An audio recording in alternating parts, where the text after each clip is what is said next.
કવિતાબેન? આ અંદરની રૂમમાં તમે હતા? તમારી સાથે વાત કરું છું. અંદરની રૂમમાં તમે હતા? પણ હું તમારી સાથે વાત નથી કરતી ને. પણ હું તો કરું છું ને. તમારી હિંમત કેવી રીતે થઈ મારો ફોન લઈ લેવાની? શું છે? અંદરની રૂમમાં તમે બેઠા હતા તો લાઈટ ને પંખો બધું ચાલુ રાખીને કેમ આવી ગયા? તમારે બિલ ભરવું પડે છે. મારા ભાઈ ભરવું પડે છે ને મારા પપ્પાએ ભરવું પડે છે ને. તમારા પિયરમાંથી નથી આવતું. મારું પિયર ક્યાં વચ્ચે આવ્યું? અને તમારો ભાઈ છે એ મારો કઈ લાગતો વળગતો નથી. હા તો પેલા મારો ભાઈ છે ને, ઘરવાળો તમારો પછી થયો.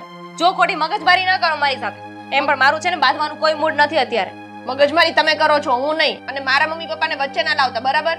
તો કોને વચ્ચે લાવ? તમને તો વચ્ચે લાવવા જેવા નથી ને. આમ તો તમને ક્યાંય લઈ જવા જેવા જ નથી. અરે વાહ, શું માથાકૂટ આદરી છે આ બધી. આ જોવો ને, અરે અંદરની રૂમમાં હું બેઠી હતી, પંખો બંધ કરો ભૂલી ગઈ તો આવીને ક્યાં ને સંભળાવે છે. હા તો મમ્મી એમાં ખોટું શું છે? પંખો બંધ કરીને આવાઈને.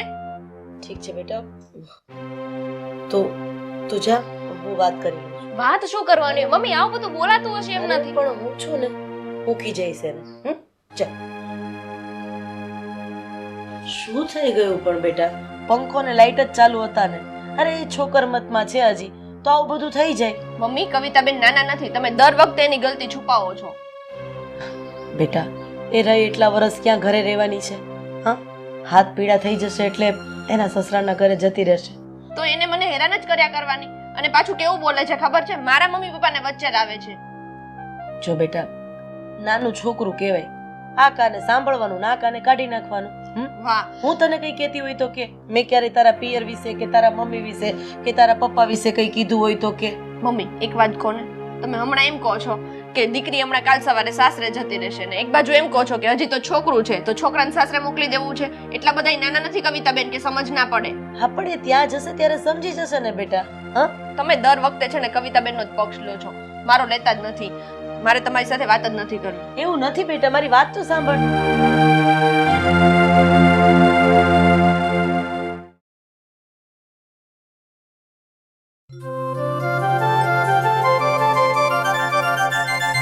હવે તમારું કામ પત્યું હોય તો મંદિરે જઈએ. મંદિરે તો જઈએ, પણ હું તને શું કહું, આ નેહા વહુ હમણાં આમ ગુસ્સામાં બહાર ગઈ એટલે શું થયું છે? અરે એવું નાનું મોટું તો ઘરમાં ચાલ્યા જ કરતું હોય. એ વાતને મૂકો ને, ચાલો મંદિરે જઈ આવીએ. તારી વાત ખરી છે, નાનું મોટું ઘરમાં ચાલ્યા કરતું હોય, પણ હું જોઉં છું ને આ રોજે રોજ થોડી ઘણી ટસલ ઘરમાં થતી જ હોય છે. એટલા માટે હું તને પૂછું છું કે પાછું આજે કંઈ થયું? હા, કવિતા અને આ વહુ વચ્ચે થોડી મગજમારી થઈ ગઈ. આ કવિતા રૂમમાં પંખો ને લાઈટ ચાલુ રાખીને આવી હશે. નેહા હવે જોયું એટલે એને આવીને કીધું કે આ બધું બંધ કરવું જોઈએ. આ તે એમાં બંને વચ્ચે થોડી મગજમારી થઈ અને કવિતા થોડું વધારે બોલી ગઈ કે તમારા પિયરમાંથી કોઈ લાઈટ બિલ ભરવા નથી આવતું એટલે તમારે મને નહીં કહેવાનું. બસ એ વાત ચાલતી હતી ને હું પહોંચી ગઈ. ઠંડુ પાડીને બંનેને રવાના કર્યા. પણ નેહા વહુની વાત તો ખરી જ છે ને. એણે બિચારીએ પંખો ને લાઈટ ચાલુ જોઈ એટલે કીધું, તો એમાં ખોટું શું કર્યું? તો એમાં આપણી દીકરી આટલું બધું એની સામે બોલવાની જરૂર શું હોય? માનું છું કે આમાં કવિતાનો વાંક છે, પણ કવિતા રહી એટલું ક્યાં ઘરમાં રહેવાની છે? લગ્ન કરીને આ ઘરમાંથી જતી જ રહેવાની છે ને. અને ત્યારે આ બધી સમજણ એનામાં આવી જશે. અને નેહા વહુ અને કવિતામાં ઘણો ફરક છે. નેહા થોડીક મોટી છે તો જતું કરે તો શું વાંધો છે? જુઓ, કવિતાને કોઈ પણ કઈ કહેશે ને એ મારાથી સહન નહીં થાય. બસ મને એટલી ખબર છે. પણ મને એટલી ખબર છે કે આ તારો કવિતા પ્રત્યેનો જે લાડ ને પ્રેમ છે ને એના હિસાબે થોડીક છકી ગઈ છે. એટલે છે ને કોઈનું માન મર્યાદા નથી જાળવતી. અરે તમે એના બાપ થઈને આવી વાત કરો છો. માન મર્યાદા મોભો સંસ્કાર એ બધું શીખી જશે.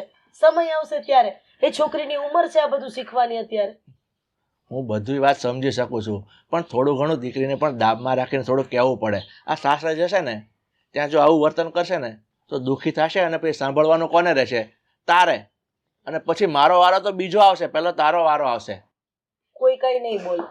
એ પહેલા હું એને પાથીએ તેલ નાખી દઈશ એટલે એને કોઈ સંભળાવશે પણ નહીં અને કોઈ કઈ કહેશે પણ નહીં. મને બધું જ સમજાય છે કે હું જે પણ કંઈ કરી રહી છું એ ખોટું છે, પણ દીકરીનો મોહ ખબર નહીં એની માયા મારાથી છૂટતી નથી.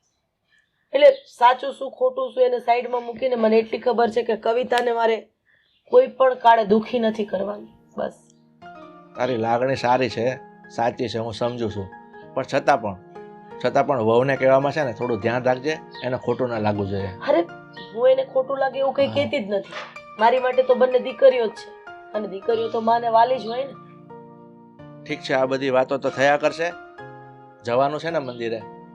તો ચાલો જઈએ. હા જઈ આવીએ, ચાલો. અને અંદર મૂકતો આવું. લાવો હા મૂક્યા, જા.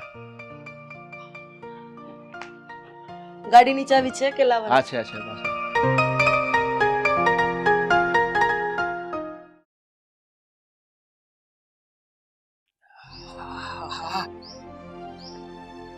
લે હજી કોઈ પાણી નથી નાખ્યું. મેં કીધું તું નેહાને કે સવારમાં ઉઠીને પેલા છે ને ફૂલછોડને પાણી નાખી દેવું, પણ નહીં, ધ્યાન દેવાતું જ નથી ને. નેહા, નેહા શું કરે છે તું? નેહા, નેહા મેં તને કેટલી વાર કીધું છે કે સવારમાં તું ઉઠે એટલે સૌથી પહેલું કામ તારે એ કરવાનું કે ફૂલછોડને પાણી પાઈ દેવાનું. આ જો તો બધું સૂકું પડ્યું છે અહીંયા. એમ નહીં, આ બધું મારા માથે ઢોળવાનું છે, બધું મારે જ કરવાનું. કેમ આવી રીતના કેમ વાત કરે છે? તું ઘરની વહુ છે તો પછી ઘરના કામકાજ તારે જ કરવાના હોય ને. ઘરની વહુ છું એટલે શું ઠેકો રાખી મૂક્યો છે કે બધું કામ મારે જ કરવાનું એમ? હા, કોઈ દિવસ નહીં. અને આજે આટલી બધી ગુસ્સામાં કેમ છે? શું એવું થયું? નહીં. આ ઘરમાં છે ને 5 જણ છે, પણ કામ કરવાનું બધાને મને જ કહેવાનું. મમ્મી છે, કવિતાબેન છે, તમે એને ના કહી શકો? હા, કહી શકાય, એમાં કઈ ખોટું નથી, પણ જે વ્યક્તિ આપણી સૌથી વધારે નજીક હોય એને કામ ચિંતીએ તો એમાં કઈ ખોટું નથી. મને સૌથી પહેલા તું જ શું કામ યાદ આવે? કારણ કે તું વધારે નજીક છે મારી, એટલે મેં તને કહ્યું. અને મમ્મીની ઉંમર થઈ ગઈ છે અને હજી ઝીણકી નાની છે એટલે એને ના કહ્યું. વાહ, એટલે કામવાળી ઘરમાં જોતી હતી એટલે લગ્ન કરી લીધા, કામવાળી ઘરમાં આવી ગઈ, હવે એ બધું કરશે. તું છે ને આવી બધી વાતોને મનમાં લેવાનું બંધ કરી દે અને શાંતિથી આ ઘરમાં જે કઈ પણ નાના મોટા કામકાજ તું કરે છે એ કરવા માંડ. બધું મન ઉપર નહીં લેવાનું. વાહ, તો બી મારો જ વાક છે એમ ને? તમને ખબર છે મમ્મી આખો દિવસ મને કામ ચિંધ્યા કરે છે, કવિતાબેન ને કેમ ક્યારેય નથી ચિંતા? કવિતા નાની છે હજી, એટલા માટે નથી ચિંતા. એમાં શું ખોટું કોઈ છે? નાનું નથી. કાલ સવારે લગ્ન થશે ને સાસરે જશે ત્યારે આમ થાય તે કદાચ એવો વિચાર કરતી હોય તું તો એમ પણ વિચારી શકે ને કે અત્યારમાં હારે ફરે, ભલે ને મસ્તી મજાક કરતી, કાલે સવારે લગ્ન થશે તો સાસરીએ રહેવાનું છે, તો એને પણ સાસરીયામાં તારી જેમ કામ કરવાનું જ છે ને. ના, અત્યારે તો આ ઘરની દીકરી છે ને એટલા માટે કોઈ એને કામ નથી ચિંતું, અને હું વહુ છું એટલે મારે તો કરવું પડે. હા, જો બધી વાતોને ઊંધી રીતે તારા મગજમાં રાખે છે. જો વહુની જવાબદારીઓ અલગ હોય, દીકરી તરીકે ઘરે રહેતા હોય ત્યારે એની જવાબદારી પણ અલગ છે. કરશે ને, શીખશે ને, થોડો સમય તો આપ બિચારીને. તમે બધા છે ને સૌ સરખા છો, મારે કોઈ સાથે કઈ મગજમારી જ નથી કરવી. હું જાઉં છું. હા, જો મારો જ વાંક કે મેં આને પાણી છાંટવાનું કહ્યું, હું જ છાંટી દઉં છું. હા,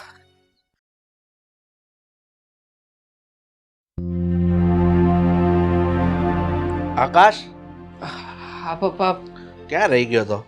કઈ નહીં, આ જુઓ ને આ કાગળ આવ્યું છે કઈક. એ આ પેલા પ્રોજેક્ટ વિશે વાત કરી હતી ને, એ જ છે. પણ પપ્પા તમારી કઈ વાત થઈ હોય તો મને વાત કરવી જોઈએ ને તમારે. મેં કીધું મારા હાથમાં પેપર આવે ને પછી તને જણાવું. ઠીક છે, થેન્ક્સ. શું વાત છે બેટા? આજ તો તે ચા બનાવી નાખીને? ના રે ના, મેં નથી બનાવી, હું તો ખાલી દેવા આવી છું. આ બધું કામ મારું દોડી છે. બેટા તું એવું કેમ બોલે છે કે આ બધું કામ મારું થોડું છે? કામ કરવા માટે તો મારી પત્ની છે ને ઘરમાં પપ્પા. લાલો બોલ્યો વચ્ચે. લાલો બોલ્યો એવું કહેવાની કોઈ જરૂર નથી. જો કવિતા, હવે તારી ઉંમર થઈ છે, આ ઘરના થોડા ઘણા કામકાજ તારે શીખવા જોઈએ. શું વાત કરે છે? એક મિનિટ છું. જોયું ને પપ્પા, આ કેવી રીતે જતી રહી, અને આ બધું જે કે બંધ થઈ રહ્યું છે ને એના જવાબદાર માત્ર ને માત્ર તમે જ છો. તમે અને મમ્મી, આ બંનેના પ્રેમે જ એને બગાડી છે. બેટા તારી વાત ખરી છે, પણ હું તો એમ કહું છું કે કવિતા છે ને હજુ નાની છે ને, નાદાન છે. એ ધીમે ધીમે બધું શીખી જશે. એની સાથે છે ને બહુ જીભાજોડી નહીં કરવાની, તો વાંધો ન આવે. પપ્પા, રોજે રોજ ઘરમાં માથાકૂટ થઈ રહી છે. મારી પત્ની નેહા એ આજે જ બોલતી હતી મને કેટલું બધું. જુઓ પપ્પા, આ ઘરમાં 2 વ્યક્તિઓ છે અને બંનેમાં અલગ અલગ પ્રકારનું વર્તન થઈ રહ્યું છે, તો પછી નેહાને તો લાગી જ આવવાનું છે ને. મારી વાત સાંભળો, મને બધી ખબર છે કે નેહા વહુને દુઃખ લાગે છે, પણ છે ને આ તારી મમ્મી છે ને એ છે ને એને બહુ પ્રેમ કરે છે ને એટલે એને કંઈ કહેતી નથી ને એમાં એ છોકરી થોડી ચગી ગઈ છે. પણ હું શું કહું છું, તું નેહાને સમજાવતો રહે ને, એ કાલે સાસરે જતી રહેશે, પછી ક્યાં માથાકૂટ કરવા આવવાની છે? કેટલી વાર એકને એક વાત સમજાવવી મારે. મને તો લાગે છે પપ્પા કે હવે એ સમય આવી ગયો છે કે આપણે કવિતાને સાચી વાત જણાવી દેવી જોઈએ. નહીં, આ વાત છે ને અત્યારે ભલે બોલ્યો, હવે પછી બોલતો નહીં. અત્યારે છે ને કોઈ વાત જણાવવાની જરૂર નથી. અરે પપ્પા, તમે કયા મુહૂર્તની રાહ જોઈને બેઠા છો? મને તો એ નથી સમજાતું. ગાંડા ભાઈ, આ તારી મમ્મીને ખોટું લાગી જશે અત્યારે કાંઈ પણ કહેશું ને તો. એટલે છે ને અત્યારે ચૂપ રહેવામાં મજા છે. એટલે છે ને તું આ બધી માથાકૂટ છોડ અને આ પ્રોજેક્ટનો જે મેં તને વાત કરી હતી ને એને તું તાર ઓફિસ પર જા અને પેલા પ્રકાશભાઈને તે પડતો કરી દે.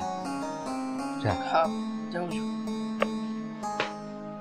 ધ્યાન દેજો મારી વાત ઉપર. હા તમે ભાઈ, હા, લોકો- બધું થઈ રહેશે.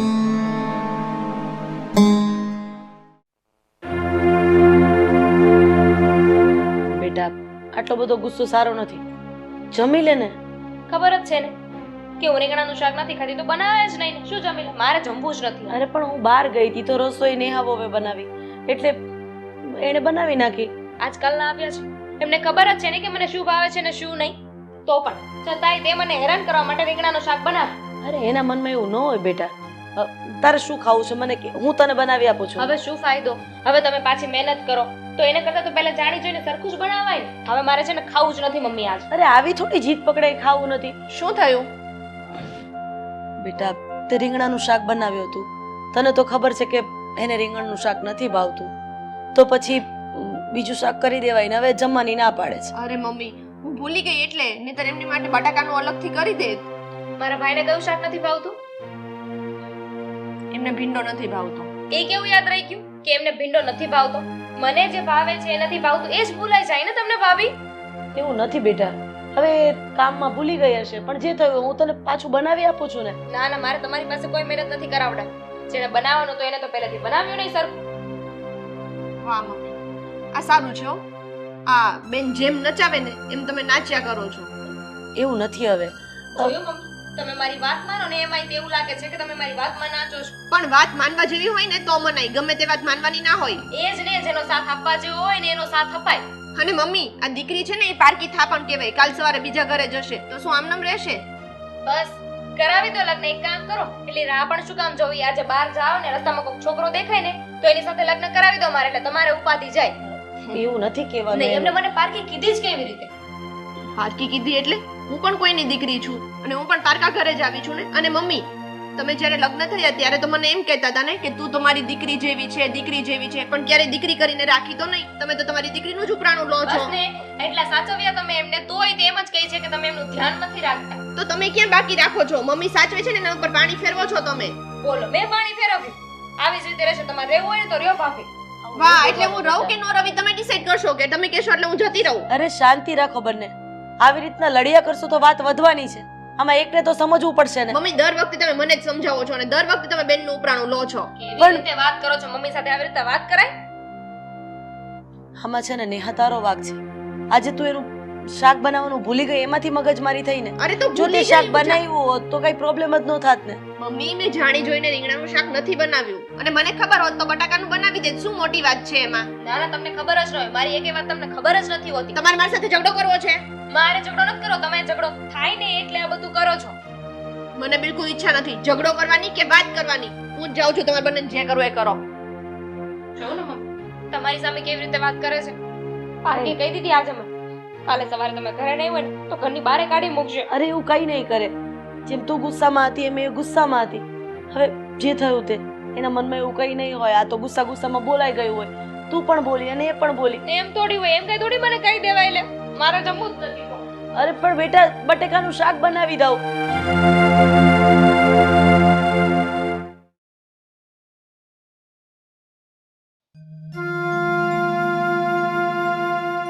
અરે આવશે આ. શું થયું તે મને આવી રીતે ફોન કરીને ઓફિસમાંથી ઘરે શું કામ બોલાવ્યો અચાનક? તો તમને ના બોલાવું તો કોને બોલાવું? તું કરવા શું માંગે છે? વાંધો શું છે તને? કઈ વાતનો પ્રોબ્લેમ છે મને તું કહીશ? હું એ જ કહું છું કે વાંધો શું છે મારાથી? બધાને મારાથી પ્રોબ્લેમ શું છે? જે હોય જે આવે ઈ મને હાકીને જતું રહે છે. હા પણ તો પછી તારે કરવું છે શું? મને તું પહેલા પ્રોબ્લેમ વિશે વાત કરીશ કે શું થયું છે આ ઘરમાં? તમારી બેન એનાથી મોટો પ્રોબ્લેમ છે શું? હર વખતે આ કવિતા છે ને, મને લાગે છે કે લાઈફનો એક એવો કાંટો બની ગઈ છે ને કે હવે છે ને એનું કંઈક તો કરવું જ પડશે. આજે વળી કઈ બાબતે માથાકૂટ કરી એને?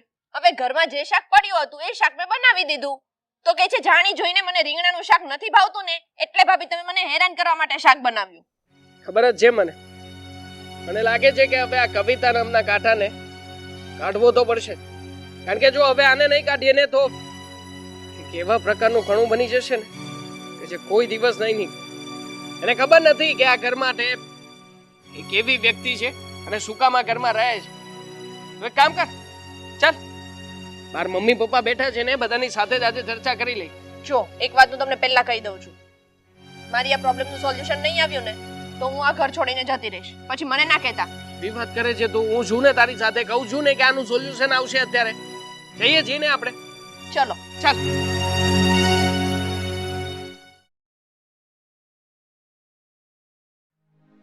આ કવિતા જમી નથી, મને મોટામાં મોટું ટેન્શન એનું છે. પણ જમી શું કામ નથી? અરે નેહા હવે રીંગણનું શાક બનાવ્યું હતું એમાંથી કંઈક મગજમારી થઈ પણ ગઈ. એમાં કઈ મગજમારી કરવાનો વિષય થોડો છે. શું કરવાનું છે તમારે લોકોએ? કહેશો મને હવે આ કવિતાનું? હે, દિવસે ને દિવસે એના નાટકો વધી રહ્યા છે અને તમે લોકો છો કે એકદમ એમને કઈ કહેવાતું નથી. ચૂપચાપ સહન કરશો બધું? તું શાંત થઈ જા, કવિતા સાંભળશે તો એને દુઃખ લાગશે. કેવી રીતે શાંત થાવ મમ્મી? એ જ વાત છે. મમ્મીને દર વખતે કવિતાબેન સાંભળશે એને દુઃખ લાગશે, એને ખોટું લાગશે. તમને દર વખતે એની જ પડેલી હોય છે. તમે ક્યારે એવું વિચાર્યું કે મારી વહુને ખોટું લાગશે? બેટા એક વાતનો મને જવાબ આપ કે મેં ક્યારે તારી સાથે એવું ગેરવર્તન કર્યું છે? ઊંચા અવાજે વાત કરી છે? તને ન બોલવાનું કહી દીધું છે? નહીં ને? મારા માટે તો મારી બંને દીકરીઓ સરખી છે. મમ્મી એ જ વાત છે કે તમે સાસુ છો ને તો પણ ઊંચા અવાજે મારી સાથે વાત નથી કરતા અને એ મારા નણંદ થઈ અને મારી સાથે ઝઘડા કરે છે. પ્રેમ, આજે વધારે પડતો પ્રેમ મમ્મી અને પપ્પા બંને બતાવી રહ્યા છે કવિતા પ્રત્યે. એનું તો પરિણામ છે. છકી ગઈ છે હવે. બરાબર છે. જે થયું હોય એના વતી હું તારી માફી માંગુ છું. બસ. માફી માંગીને મમ્મી બધું સોર્ટ આઉટ નથી થતું. તો શું કરવું છે બેટા તારે? એમનું રોજ રોજનું છે મમ્મી. રોજ મને હેરાન કરે છે અને મારી સાથે ઝઘડા કરે છે. હવે મારાથી એ સહન થાય એમ નથી. પિયર જવાની વાત કરે છે. હા શું બોલે છે નેહા? હા, આવી નાની નાની વાતમાં પિયર જવાનું હોય બેટા? હા પપ્પા, આવી નાની નાની વાત જ છે ને મોટું સ્વરૂપ લે છે. બહુ થયું છે મમ્મી. આજે જો કવિતાને આપણે સાચી વાત નહીં જણાવીએ ને તો કાલે આ છોકરી કઈક અવળું પગલું ભરશે અને આપણું જ નાક કપાશે મમ્મી. મારી વાત સાંભળ. કઈ નહીં, એ તો બસ આ એને સમજાવવાની વાત કરે છે. નહીં સરલા, અભયની વાત સાચી છે. હવે છે ને આ પાણી માથા પરથી જાય છે. જ્યાં સુધી આની સાચી એક જ નહીં જણાવે ને દીકરીને ત્યાં સુધી એને પણ ખબર નહીં પડે અને એને પણ ભાન નહીં પડે. ક્યાં છે કવિતા? જો એને રોક- કવિતા, કવિતા! અમે પણ ક્યાંયની વાતોમાં કઈ કામ નથી. તું તારી બેનપણીના ઘરે જા, પછી શાંતિથી આપણે વાત કરીશું. જા. કામ છે તારું, કે જવાની જરૂર નથી. પણ હું અહીંયા જ છું. એમએલએ રાડો શું ના કે છે? અને કેમ અત્યારે બધા એક સાથે કઈ થયું છે? થયું છે ને? આ તે જે કઈ પણ આ ઘરમાં બધું કર્યું છે એ કઈ ઓછું નથી કર્યું. એક વાત કાન ખોલીને સાંભળી લે. આ બધું તું જે કઈ પણ કરે છે ને એ બધું બહુ ખોટું કરી રહી છે. શું કરું છું? મને શું ખબર કે તારી પત્ની તને શું કહ્યું છે? તે જે નાટક કર્યા ને એ જ કહ્યા છે. બહુ વધારે છે ને હોશિયાર રહી. કયા નાટક? તારી પત્ની તને એ ના કહ્યું કે મને ભાવતું હતું એ વસ્તુ એમને નથી બનાવી? તને ખબર છે તું આ ઘર માટે કોણ છે? કોણ છું? કોણ છે? કઈ જ નથી. છોડને શું કામ વાત સાવકી દીકરી છે તું આ ઘરની. કઈ પણ ના બોલીશ, બરાબર છે? મમ્મીને સમજાવી દેજો કે હવે વધારે બોલે છે. એની વાત મમ્મી સાચી વાત કેમ છે. કંઈ બોલતા નથી? કારણ કે મારી વાત સાચી છે ને એટલા માટે કોઈ કઈ બોલી નથી શકતું. જુઓ મમ્મી, શું બોલે છે આ ભાઈ? પપ્પાએ બીજા લગ્ન કર્યા છે અને એ મમ્મી એટલે કે અત્યારે તારી સામે જે ઊભા છે ને એ મમ્મી મારા મમ્મી છે. કારણ કે આની પહેલા પપ્પાના લગ્ન થયા હતા ને ત્યાં એમની દીકરી એટલે કે તું એ મમ્મી ઓફ થયા પછી પપ્પાએ બીજા લગ્ન કર્યા મારા મમ્મી સાથે અને એ જ તને સાચવી રહ્યા છે. એટલે તું જે આ તારા વધારે પડતા ફતવા કરી રહી છે ને ઘરમાં એ બંધ કરી દે ને તો સારું છે. ભાઈ શું બોલે છે? આવું સાચું ન હોઈ શકે ને. તમે તો મને એટલો પ્રેમ કરો છો. મારી સગીમાં છો ને તમે. બોલો ને પપ્પા, તમે તો કંઈક બોલો. બોલવા જેવું કઈ બાકી રાખ્યું હોય તો કોઈ કઈ કહેશે ને એને. તું શાંતિ રાખ ને ભાઈ. તારા ભાઈની વાત સાચી છે. આ સરલા તારી સાવકી માં છે. સાવકી દીકરી છું, આવું કઈ રીતે થઈ શકે? મમ્મી, તમે તો મને સગી માની જેમ રાખો છો ને. ક્યારે હું સાવકી હોય એવું લાગવા જ નથી દીધું. પપ્પા, બસ બેટા, એ જે સાંભળ્યું છે ને એ સાચું છે. હવે એને સ્વીકારી લે. જો હું આ ઘરમાં લગ્ન કરીને આવીને ત્યારે મેં નક્કી કર્યું હતું કે હું તને ક્યારેય ઓછો નહીં આવવા દઉં, ક્યારેય તને ખીજાઈશ નહીં, ક્યારે ઊંચા અવાજે કહીશ નહીં. અને તું લગ્ન કરીને જ્યાં સુધી આ ઘરની બહાર જઈશ ને ત્યાં સુધી હું કોઈને ઊંચી આંગળી તારી તરફ નહીં કરવા દઉં. બસ એના કારણે તને ક્યારે એવું ખબર જ ન પડી કે હું તારી સગી માં નથી. એ જ તો વાત છે ને. તમે તો સગી માં બનીને એટલો પ્રેમ આપ્યો, જ્યાં જ્યાં હું ખોટી હતી છતાંય તે મારો સાથ આપ્યો. અગર મારા માટે તો પારકું જ થયું ને. હું તો સાવકી છું પણ છતાંય તે તમે કોઈ ક્યારે એવું મને લાગવા જ ન દીધું. ભાભી, આઈ એમ સો સોરી. હું આવું વર્તન કરતી હતી, મને આ વાતની જાણ નહોતી. મમ્મી સોરી, તમે હંમેશા મારી ભૂલોને ઢાંકી છે. કવિતાબેન, આ વાતની જાણ તમને શું, મને નહોતી. નહીતર હું પણ મમ્મીની જેમ તમને ક્યારેય ઓછું ના આવવા દેત. સોરી, મારે પણ તને આવી રીતે ગુસ્સામાં આવીને આ વાત કરવી નહોતી જોઈતી, પણ જો મારા કહેવાનો મતલબ એ નહોતો કે તું આ ઘરની સાવકી દીકરી છે અને તારા માટે અમારું વલણ બદલાઈ જશે. અમે જેવી રીતે તારી સાથે અત્યાર સુધી રહ્યા છીએ ને એવી જ રીતે રહીશું. પણ તું થોડો સમજવાનો પ્રયત્ન કર ને બેન. અત્યારે આ ઘરમાં છે, કાલે ઉઠીને કોઈ પારકા ઘરે જઈશ તો ત્યાં તને કોઈ આવી રીતે પ્રેમ કરવા વાળો વ્યક્તિ મળે એ જરૂરી નથી. સાચી વાત છે. તો હું વચન આપું છું કે હવે કોઈને હેરાન નહીં કરું.